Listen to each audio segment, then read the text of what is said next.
కంచిపట్టు చీరల సామ్రాజ్యం తెలుగు ప్రజల షాపింగ్ ప్రపంచం వారాహి సిల్క్స్ కూకట్పల్లిలో ఏప్రిల్ 4న గొప్ప ప్రారంభం. నమస్కారం సార్. మేము గుంటూరు జిల్లా మంగళగిరి మండలం కొరగొల్లు గ్రామం నుంచి వచ్చాము సార్. నా పేరు కడియం నరసింహస్వామి, నా భార్య పేరు వెంకట సుశీల, మా అబ్బాయి పేరు శివ, పిల్ల పేరు కీర్తి. నేను ఊరిలో గొర్రెలు కాచుకుంటూ ఉంటాను సార్. నాకు జీవనం గొర్రెలకు ఉపాధి. నాకు వయసు 58 సంవత్సరాల తండ్రి, మా అమ్మ వయోవృద్ధులు. వాళ్ళు చూసుకుంటూ నేను ఈ పిల్లలను చదివించుకుంటూ ఆ గొర్రెల జీవనం సాగించుకుంటున్నాను సార్. నాకు గ్రామంలో సర్వే చేసిన అధికారులు ఈరోజు ఇక్కడ P4 అనే కార్యక్రమం జరుగుతుంది, దాన్ని తీసుకొని మీరు అక్కడికి వెళ్ళి కలవండి అని చెప్పేసి చెప్పడం జరిగింది సార్.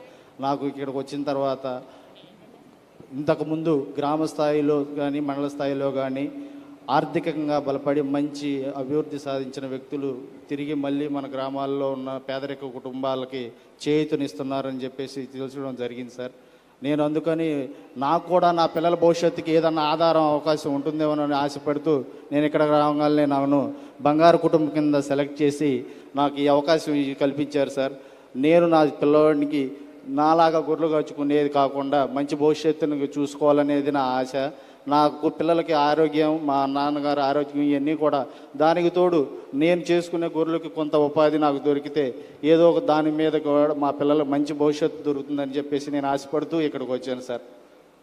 దాని గురించి చేసిన ధన్యవాదాలు సార్.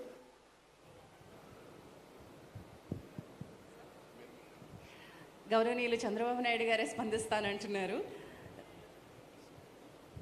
ఓకే తమ్ముడు, నువ్వేం చదువుకున్నావమ్మా? నేను 10వ తరగతి చదువుకున్నాను సార్. మీ భార్య చదువుకున్నది 8వ తరగతి సార్. 8వ తరగతి చదువుకున్నా. మీకు ఏమైనా పొలాలు ఉన్నాయా? లేవు సార్. మాకు పొలాలు ఏమి లేవు సార్.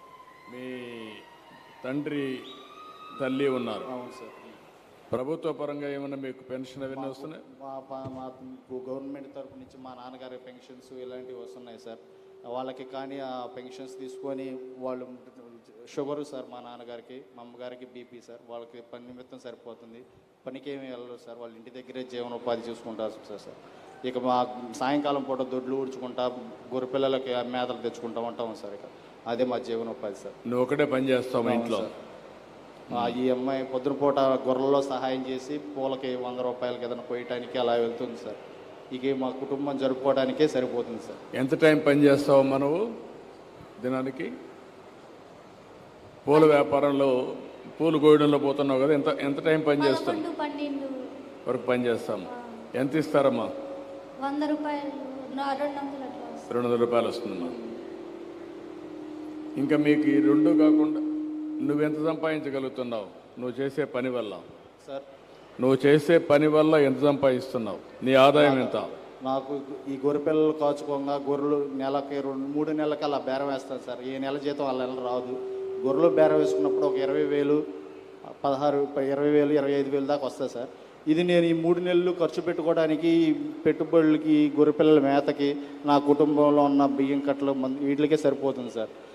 పిల్లలకి మంచి స్కూల్లో చదివించుకోవాలని చెప్పేసి ఆశ ఉంది, కానీ నా దగ్గర స్తోమత లేక నేను చదివించుకొని ఓపిక ఉందికి పిల్లోడికి రాబోయే రోజుల్లో నా గతి పిల్లోడికి పడుతుందేమో అనేది నీ బాధతో ఎంత కష్టపడినా కానీ తిరిగి నాకు వచ్చే ఆదాయం తగ్గిపోయి కనపడుతుంది సార్. దానివల్ల ఈ అవకాశం ఏదన్నా నాకు ఉపయోగపడుతుందేమో అనుకుని ఇక్కడికి రావడం జరిగింది సార్. ఓకే అమ్మా, మీరు ఇప్పుడు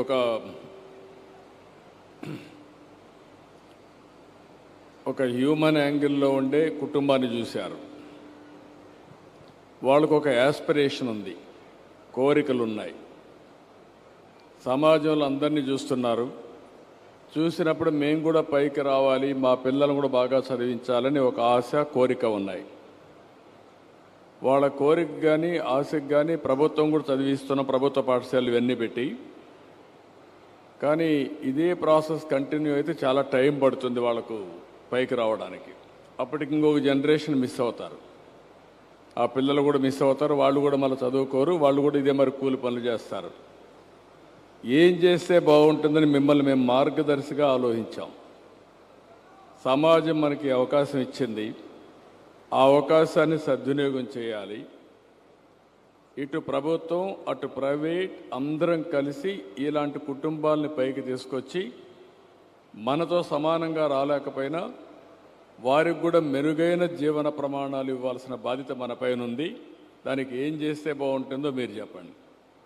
అనిల్ గారిని ముందు మాట్లాడాల్సింది కోరుతున్నాను. ఎందుకంటే ఈ బంగారు కుటుంబానికి మార్గదర్శిగా వారే ముందుకొచ్చారు కాబట్టి ముందు అనిల్ గారిని మాట్లాడాల్సిందిగా కోరుతున్నాను. అనిల్ గారు థ్యాంక్స్ లాట్ ఫర్ ఆపర్చునిటీ అండి. Good evening. వెరీ దగ్గర పెట్టుకోండి. చాలా సిఎస్ఆర్ యాక్టివిటీస్ చేసాం కానీ వీటిని టెక్నాలజీలో చేసాము, లేకపోతే సోషల్ ఇన్ఫ్రాస్ట్రక్చర్ బిల్డ్ చేసాము. We donating lot of various angles of social services. It's a great angle for somebody to మాకు ఎలా రీచ్ అవ్వటానికి మనుషులకి చేద్దాం అనుకున్నా సరే ఎలా రీచ్ అవ్వగలం అన్న పాయింట్ ఇది పెద్ద మంచి ప్లాట్ఫామ్స్. ఈ సబ్జెక్ట్ చెప్పి మన గవర్నమెంట్ డెఫినెట్గా దగ్గరలో మంచి స్కూళ్ళు ఉంటాయండి. ఐ థింక్ ట్రాన్స్పోర్టేషన్ కానీ ఇలాంటి డెవలప్ చేసి దగ్గరలో ప్రైవేట్ స్కూల్లో జాయిన్ చేసి ట్రాన్స్పోర్టేషన్కి హెల్ప్ చేస్తే problem their aspiration can be in meet అవ్వగలసిన ఉద్దేశం sir. But your guidance can be helpful.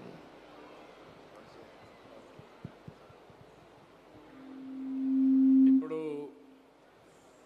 మనం సమావేశమైంది ఇక్కడ ఒక వ్యక్తి సమస్య పరిష్కారం చేయడానికి కాదు. సమాజంలో అట్టడుగున ఉండే 30 లక్షల కుటుంబాల్ని పైకి తీసుకురావాలని, అందులో ఎవరైతే ఇప్పటికి సమాజం వల్ల పైకి వచ్చిన వాళ్ళని మీరు చూస్తున్నారు.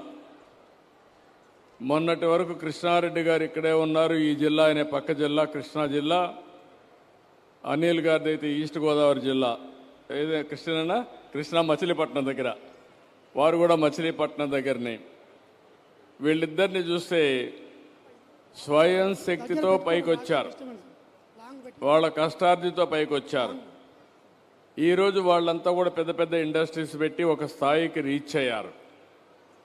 అదే నేను అడుగుతున్నా, అలాంటి వాళ్ళు ముందుకొచ్చి వాళ్ళు ఇక్కడ ఇవ్వాల్సిన డబ్బులే కాదు,